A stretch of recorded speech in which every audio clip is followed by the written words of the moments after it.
नमस्कार।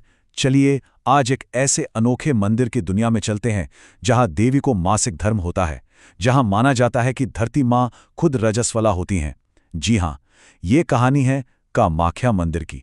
एक ऐसी जगह जहां आस्था, मिथोलॉजी और विज्ञान सब एक साथ मिल जाते हैं। सुनने में यह सवाल थोड़ा अजीब लग सकता है ना?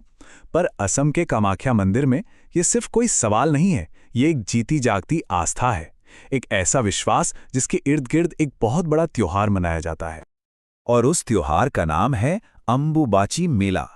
ये वो वक्त है जब ये माना जाता है कि देवी कामाख्या और उनके साथ साथ ये पूरी पृथ्वी अपने सालाना मासिक चक्र से गुजरती है। तो आखिर इस दौरान होता क्या है और इसका असली मतलब क्या है, आइए समझते हैं। तो सबसे पहले बात करते हैं इसी रहस्य की। रक्तस्राव करती देवी का रहस्य क्या है? देखिए, अंबुबाची के दौरान जैसे सब कुछ रुक सा जाता है। मंदिर के दरवाजे 3 दिनों के लिए बंद कर दिए जाते हैं। खेतों में जुताई या बुवाई जैसा कोई काम नहीं होता। ऐसा माना जाता है कि धरती माँ को आराम दिया जा रहा है। कमाल की बात यह है कि जहां दुनिया की कई संस्कृतियों में मासिक धर्म को एक अपवित्र चीज माना जाता है, वहीं कामाख्या में इसे सृजन की, फर्टिलिटी की सबसे बड़ी शक्ति के तौर पर सेलिब्रेट किया जाता है। और जब चौथे दिन मंदिर के दरवाजे दोबारा खुलते हैं तो भक्तों को प्रसाद के रूप में एक बहुत ही खास चीज मिलती है, जिसे रक्त वस्त्र कहते हैं। ये सिर्फ एक लाल कपड़ा नहीं है, बल्कि इसे देवी की सृजन शक्ति का जीता जागता प्रतीक माना जाता है। एक ऐसा आशीर्वाद जो खुशहाली और सुरक्षा लाता है। पर सवाल ये उठता है कि इतनी अनोखी आस्था आखिर आई कहां से? इसकी जड़ें एक बहुत ही नाटकीय पौराणिक कथा में हैं, शिव और सती की कथा में। तो ये कहानी है सती के आत्म बलिदान की और शिव के उस दुख की जिसने पूरे ब्रह्मांड को हिला दिया था। उनके क्रोध से सृष्टि को बचाने के लिए भगवान विष्णु को अपने सुदर्शन चक्र का इस्तेमाल करना पड़ा, और देवी सती के शरीर के अंग जहां जहां गिरे वही जगहें आज शक्तिपीठ कहलाती हैं, एनर्जी के पावरफुल सेंटर्स। तो फिर सभी शक्तिपीठों में कामाख्या सबसे खास क्यों है? क्योंकि यहां देवी का वो अंग गिरा था जो खुद जीवन का, सृजन का स्रोत है, उनकी योनि। और इसीलिए यहां मंदिर में कोई मूर्ति नहीं है। भक्त एक प्राकृतिक चट्टान की पूजा करते हैं जिसमें से लगातार पानी रिसता रहता है। ये जीवन के उस प्रवाह का प्रतीक है जो कभी नहीं रुकता। और यहीं से हम कामाख्या के सबसे गहरे और शायद सबसे ज्यादा ना समझे जाने वाले पहलू पर आते हैं।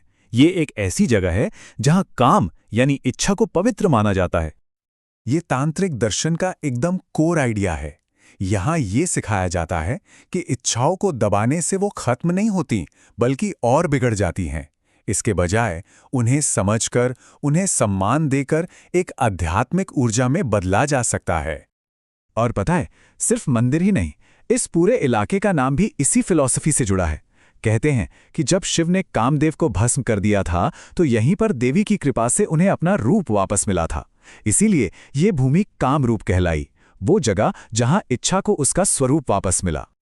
एक और बड़ी दिलचस्प कहानी है राजा नरकासुर की। उसने बल से देवी को पाने की इच्छा की, लेकिन देवी को जीता नहीं जा सकता।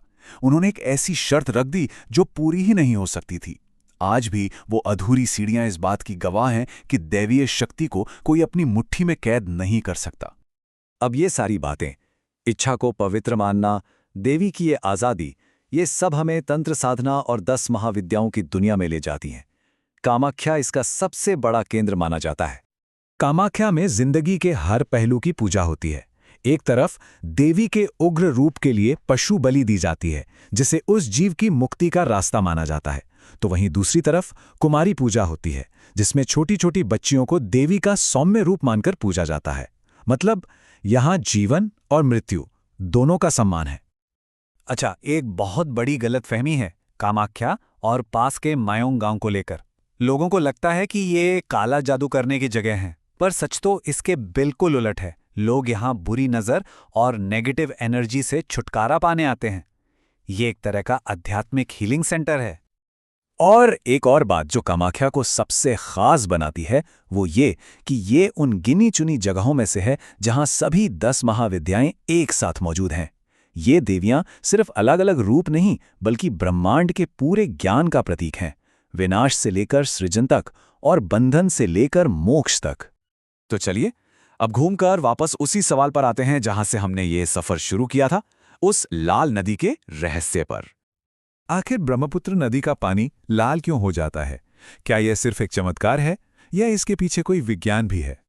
देखिए, इस एक ही घटना के दो अलग अलग पहलू हैं। आस्था कहती है कि यह नदी देवी के मासिक धर्म के रक्त से लाल होती है, और विज्ञान कहता है कि नीलाचल पहाड़ियों की मिट्टी में सिनाबार और आयरन ऑक्साइड बहुत ज्यादा है। तो जब मॉनसून की तेज बारिश होती है तो ये खनिज मिट्टी से निकलकर पानी में घुल जाते हैं और उसे लाल रंग देते हैं। लेकिन भक्तों के लिए ये वैज्ञानिक वजह उनकी आस्था को कम नहीं करती। उनके लिए चमत्कार ये नहीं है कि नदी लाल होती है, चमत्कार तो इस बात में है कि ये ठीक अंबुबाची मेले के समय पर ही होता है। ये प्रकृति और दिव्यता का एक परफेक्ट संगम है। शायद कामाख्या की सबसे बड़ी सीख यही है। यह हमें जीवन की उन सच्चाइयों का सामना करना सिखाता है जिनसे हम अक्सर बचना चाहते हैं: जन्म, रक्त, इच्छा और मृत्यु। यह हमें याद दिलाता है कि दिव्यता सिर्फ उजाले और सफाई में नहीं, बल्कि जिंदगी के हर पहलू में है, उसके अंधेरे और कच्चेपन में भी। तो आखिर में सवाल यही बचता है, दिव्यता असल में है कहाँ? उस चमत्कार में जो हमें दिखता है, या उस चमत्कार से मिलने वाले अर्थ में? इस सफर में साथ देने के लिए धन्यवाद।